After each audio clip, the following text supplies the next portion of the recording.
Assalamu alaikum. Have you ever looked at your life and quietly asked yourself, why does everything feel so difficult? You work hard, yet your money disappears so quickly.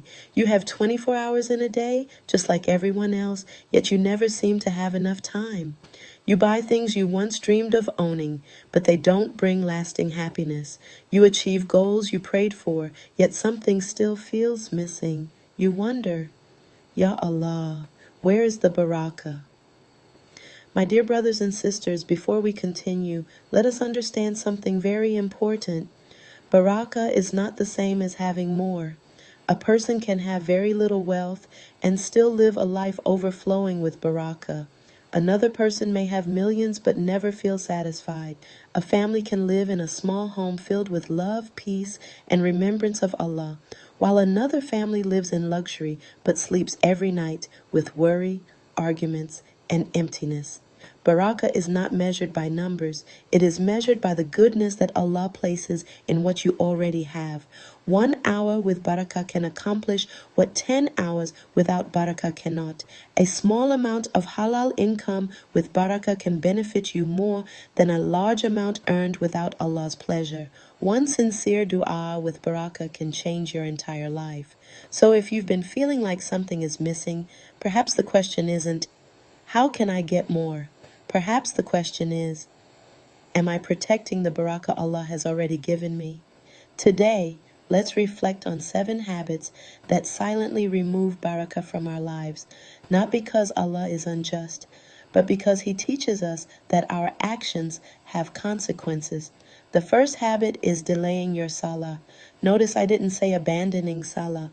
Many Muslims still pray, but they keep saying, I'll pray later. I'll finish this first.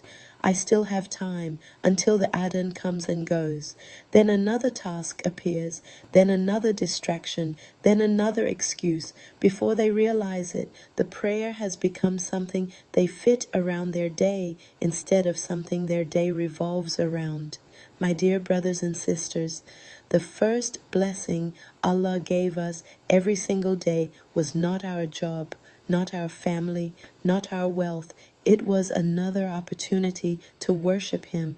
If we constantly delay what Allah has made a priority, can we really expect barakah in everything else? The second habit is filling our hearts with constant distractions. How much time do we spend scrolling every day? 5 minutes, 30 minutes, 3 hours? Imagine spending that same time reading the Qur'an, learning about your religion, making dhikr, seeking beneficial knowledge. The problem isn't technology itself. The problem is when our hearts become so attached to entertainment that they no longer find sweetness in remembering Allah. Our hearts were created to remember their Creator.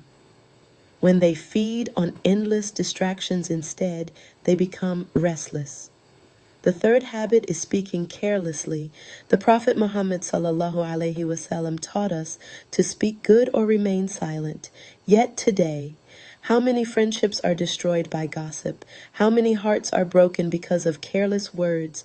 How many conversations revolve around the faults of others? Every word we speak is recorded. A tongue that constantly harms others should not be surprised if peace disappears from the heart. The fourth habit is forgetting gratitude. We naturally notice what we don't have. But how often do we stop and thank Allah for what we already possess? Your eyesight, your hearing, the ability to walk, to breathe, to make sujood, to recite the Qur'an, to wake up another morning. These blessings seem ordinary until they are taken away. Gratitude attracts barakah because Allah Himself promises to increase those who are grateful. The fifth habit is earning or spending wealth in ways that displease Allah. Barakah is closely connected to halal. Even a small amount earned honestly can bring peace. But wealth obtained through dishonesty, cheating, deception, or injustice may appear to increase while silently removing tranquility from a person's life. The sixth habit is breaking family ties. Sometimes people think worship only happens inside the masjid, but Islam also teaches us to honor our parents, to keep good relations with relatives, to forgive, to reconcile. Many people ask Allah to increase their provision while ignoring the relationships that Allah commanded them to maintain. The seventh habit is neglecting sincere repentance. Every one of us sins. Every one of us makes mistakes. The difference is not between those who sin and those who never sin. The difference is between those who return to Allah and those who become comfortable with their sins. Tawbah is not only about seeking forgiveness, it is about reopening the doors of mercy. Every sincere repentance is a new beginning. My dear brothers and sisters, if you feel that your life has lost its peace, do not immediately assume that you need a new job, a bigger house, more money, or more success. Perhaps what your heart truly needs is more Allah. Begin with your Salah. Guard it carefully. Open the Qur'an every single day, even if only for a few minutes. Fill your tongue with dhikr instead of complaints. Thank Allah before asking Him for more. Repair broken relationships. Seek forgiveness every day. Protect your eyes, your ears, and your tongue from what displeases Allah.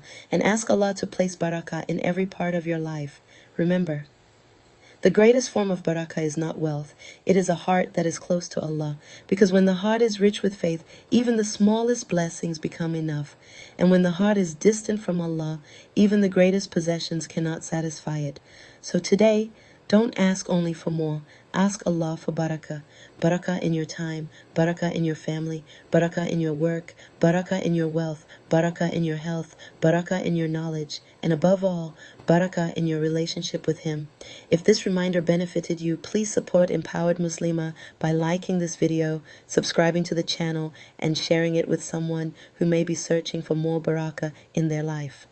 Perhaps Allah will use your share to guide another heart, and you will continue to receive its reward. May Allah place abundant barakah in our lives, our homes, our families, our wealth, and our time. May He forgive our sins, accept our repentance, keep our hearts attached to the Qur'an, and make us among those who meet Him while He is pleased with us. May He grant us Jannatul Firdaus by His mercy. Assalamu alaikum.